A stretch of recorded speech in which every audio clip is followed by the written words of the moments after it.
first Great American Ocean Race took place in 1866 from New York to England. The Transatlantic Race 2015 is the 30th competition across the northern Atlantic Ocean. This 2,800-mile course remains one of the most demanding sailing adventures. This summer, 38 teams have chosen to accept the challenge. I've crossed the Atlantic 0 times. As of right now, the day before the race, the winds look very good for the first 3 or 4 days, so we're hoping for maybe a 14 or 15 day crossing if we're lucky. And so it's a very unique boat. It's basically meant to do races exactly like this. We're planning to go out with 3 hours on, 3 hours off, so essentially you're single-handing, just 3 hours at a time. Anytime there's a major sail change, you just have to put a reef in, like lower the mainsail a notch. That you can do by yourself, no problem. But if we want to change a head sail, typically we'd wake the other person up just so there's somebody in back. Not because you can't do it on your own, but because if something goes wrong, you don't want to have a sail go under the keel or shrimp it and really cause damage. What attracts me to the race and why am I doing it? Challenge, adventure, fun. We have 10 crew on board, including the owner and his son. It's a great father and son team with some good successful results. We've won our division in this race twice before. So what might be interesting in this race, different from past races, is that the course is being dramatically altered by way of the ice exclusion zone, which is now a lot further south than it used to be. Is that global warming? Perhaps. Either way, it means that the fleet for the first 1,000 miles will be all having to go out in the same direction as to opposing strategies of whether you went north up the coast, followed a rum line, or went south looking for the Gulf Stream.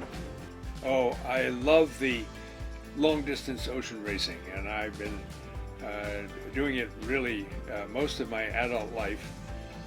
The transatlantic racing is pure pleasure for me. Well, my first transatlantic crossing was one day after my college graduation.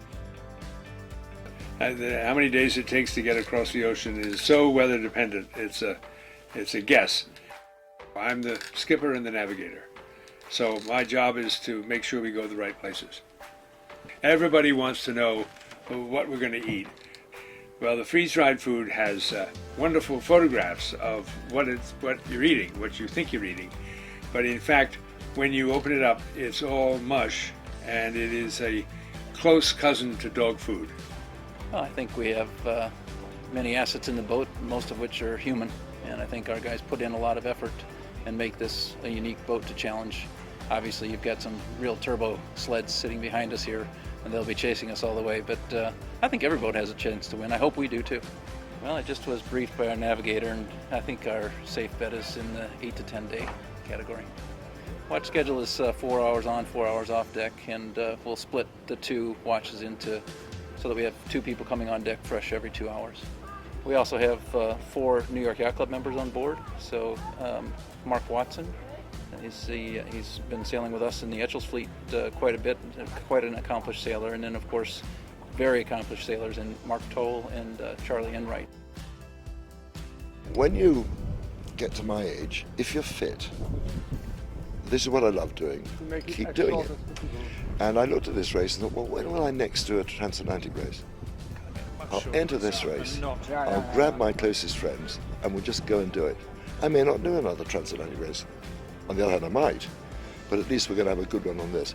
Now, the whole thing is, if you keep sailing, you keep fit. And I don't think of myself at 76, I think of myself at 49. And while you continue to think that way, you act that way, and that keeps you fitter. And I may not look it, but I feel younger. This boat is an Open 60. It's a class of boat that was developed really from the second BOC, which started from here in 1986. They're really designed for single-handed round-the-world racing. They're fairly light. Mine is an older one. She was built in 97, so she weighs probably 10.7 tons. Well, the other 2 solo sailors I've got with me is Dilip Donde, who's commander in the Indian Navy. He was the first Indian to sail single-handed around the world. And Bernard Gallet, who's completed a Vendée. And Bernard and I have crossed the Atlantic together 6 times, so we're quite used to each other. So I've got two very experienced seamen, but we're also interested in racing, so should be good.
Did you hear about me? Me and what I've done. Wrote a letter to sweet Louise, I confess my love. And I thought that everyone would know by now. I've been alive long enough to know how things just get around. And everybody probably thinks I'm crazy.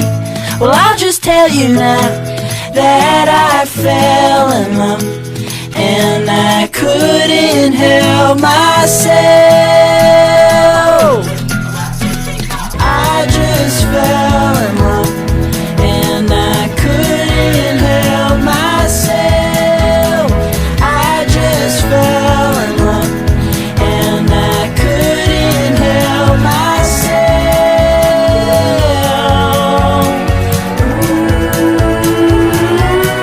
I just fell in love.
from Newport, Rhode Island.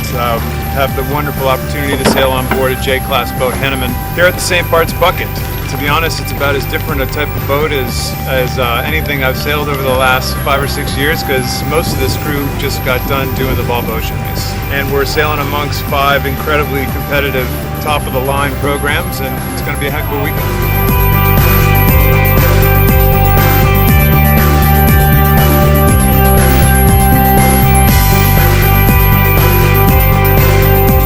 It hasn't been done since the 1930s. It's a great spectacle. Just to have 5 boats on the line of this caliber with this kind of crew and preparation, it's unprecedented. It's great.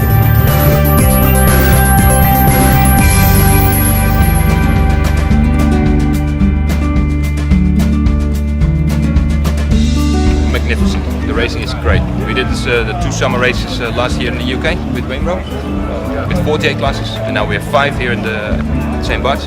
It's magnificent. It's fantastic. It's one design racing. It's beautiful, especially today with the big breeze and swell and very close racing. If you look at the results and the handicap system, it's just seconds from each other.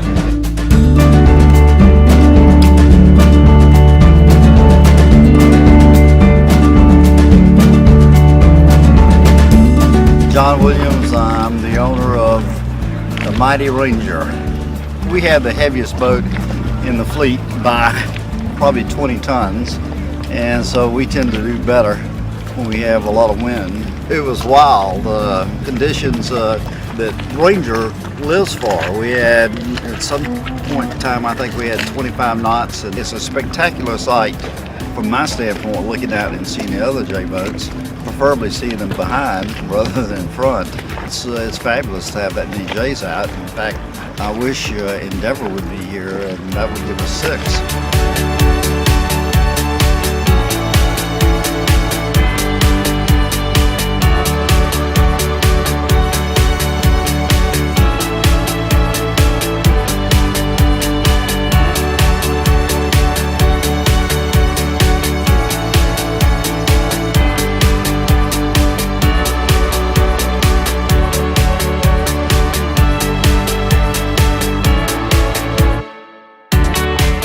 When you are racing, the J's is of course fantastic, but if you're not winning, you're always like, well, let's do better, and at the end of the day, you come together and say, man, this is just so wonderful to sail these boats, 5 boats on the starting line. It's the racing that's exciting, the boats exciting, it's just super.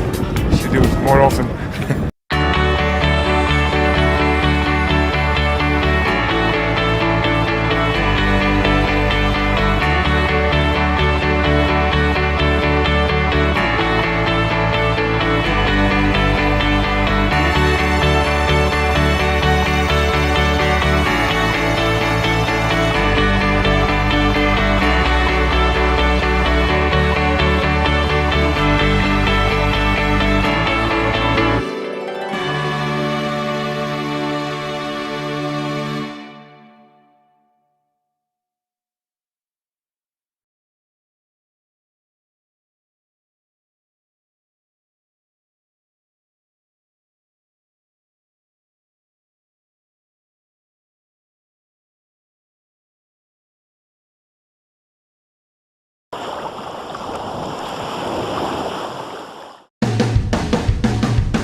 Today's the last day of racing, 3 more races, quite light because the points are quite close between me, Dylan and a few of the others. I think the chat around, Dylan's been chatting it up, he wants to beat me and I want to beat him, so ultimately somebody's going to come off worse today.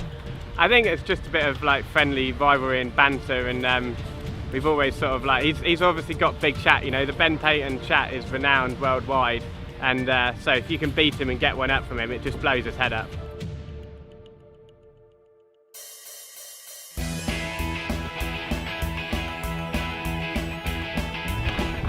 Every day I've rigged up so far, I've had some sort of issue.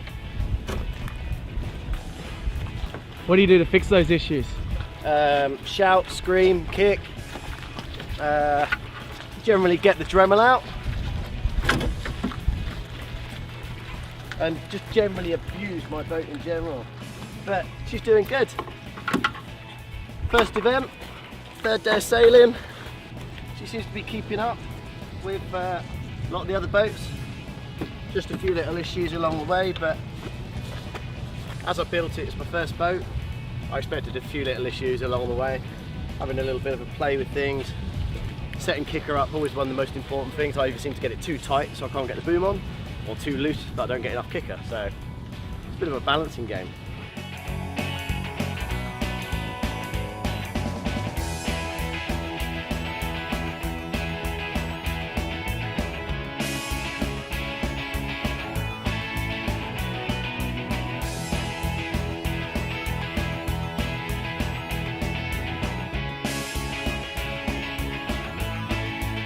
Okay, so today's racing was actually probably the most challenging of the week because there's a lot more shifts around, lots of different pressures, but we had to jive. We're doing more jives and tacks today than we have been all week.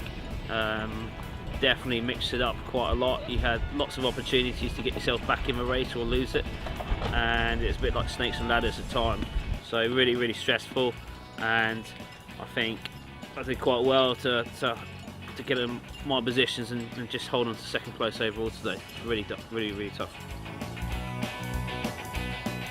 It's really good to win your national, especially at your home club. I've put a lot of effort in this year to try and win, and been thinking about how I was going to go about winning at this event. And yeah, I've done a lot of training here, and a lot of people have helped me. And yeah, it's brilliant. And kind of such a nice feeling in the clubhouse that I grew up sailing in, and all the people around me that I remember helping me when I was a lot younger. And yeah, and there's just so many people up there who help me still now in my campaign. I'm really grateful for them, and I think it's a big deal for them as well as it is for me to win here, and I think they're really proud that I've won, and I'm certainly really pleased as well.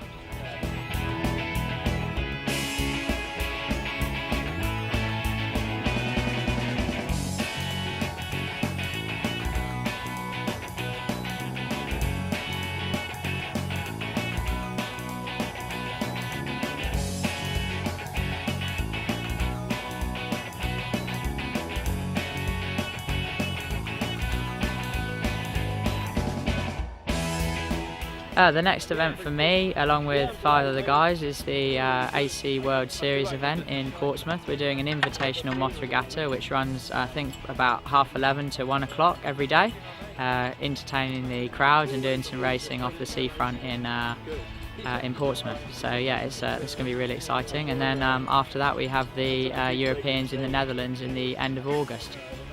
So yeah, it's an action-packed summer with some high-profile regattas.